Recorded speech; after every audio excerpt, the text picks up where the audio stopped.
Moi j'ai appris ce qu'était le rôle du régidor en 90 quand mon prédécesseur m'a prêté sa cloche. Et il avait voulu, avant que je fasse Perpignan, me faire connaître les autres processions qui sont celles de Boule ternaire, le jeudi saint au soir, et le mercredi le chemin de croix à la cathédrale Saint-Jean. Et puis là, en 1990, il m'a demandé à ce que je le remplace le vendredi saint après-midi. Pour moi, ça a été vraiment un moment exceptionnel de me trouver confronté à cette procession séculaire.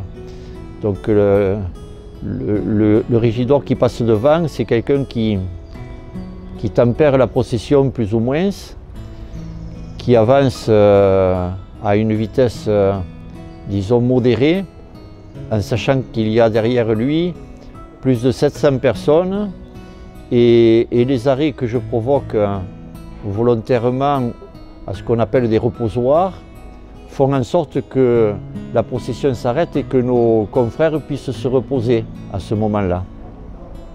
Ensuite, il y a un arrêt incontournable, celui de la cathédrale Saint-Jean, où je salue le dévot-Christ de la cathédrale Saint-Jean, donc.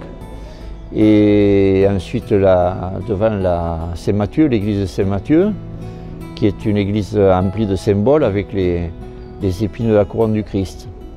Et je fais en sorte que ça ne fasse pas ce qu'on peut appeler un accordéon, où les uns vont très rapidement pour attraper ceux qui sont juste devant. Le rôle de régidor, c'est ça. Et donc ensuite, le régidor est aussi quelqu'un, alors c'est un point de mire, tout le monde le connaît plus ou moins, essayer d'être tempéré aussi dans ses propos, et quand on lui demande quelque chose, de faire le lien entre les gens qui posent des questions et le reste de la confrérie.